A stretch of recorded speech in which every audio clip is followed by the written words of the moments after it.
আন্দোলনে রংপুরে আবু সাইদ হত্যা মামলায় গ্রেফতার দুই পুলিশ সদস্যের 4 দিনের রিমান্ড মঞ্জুর করেছে আদালত।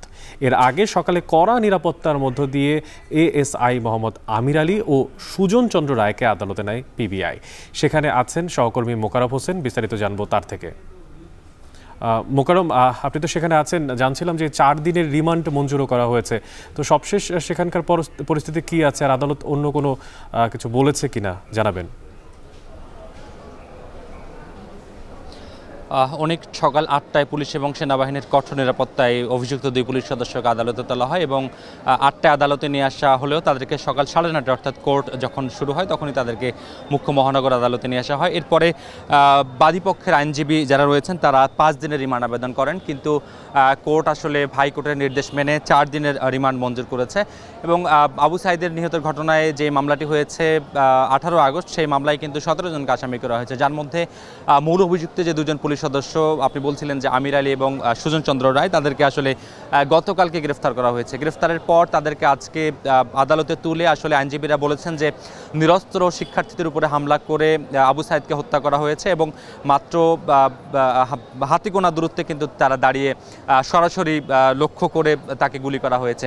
এবং বলা হয়েছে যে নিরস্ত্র যে শিক্ষার্থীরা আছেন তাদের উপরে গুলি কাদের নির্দেশে করা হয়েছে এবং ঊর্ধ্বতনের কোন কোন কর্মকর্তা এই হত্যার সাথে জড়িত তাদের নাম ঠিকানা এবং পরিচয় জানবার জন্যই তাদেরকে রিমান্ডে নেবার প্রয়োজন আছে, এমন গুরুত্বই আসলে তুলে ধরেছেন আইনজীবীরা।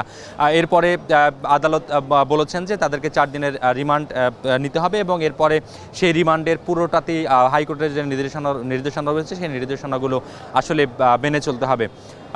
কোর্টের যে সার্বিক পরিস্থিতি, এখানে আসলে পুলিশ এবং সেনাবাহিনীর যে নিরাপত্তা বেষ্টনী, সেই নিরাপত্তা বেষ্টনীর মধ্য দিয়ে তাদেরকে আসলে আদালতের চত্বর থেকে পরবর্তী আইনি কার্যক্রমের জন্য নিয়ে যাওয়া হয় এবং সার্বক্ষণিকভাবে এখানে আসলে সচেতনতার সাথে একটি বিষয় লক্ষ্য করা হয় যে কোনো ধরনের হট্টগোল, কোনো ধরনের অতি উৎসাহী যে মানুষজন রয়েছে তারা যেন আদালত চত্বরে কোনো ধরনের বিশৃঙ্খলা পরিস্থিতি সৃষ্টি করতে না পারে, সেই দিকে আসলে নজর দেওয়া হয়েছিল এবং সেই বিষয়গুলো বিবেচনায় রেখেই কিন্তু কঠোর নিরাপত্তা এবং গোপনীয়তায় তাদেরকে আদালতে তোলা হয়।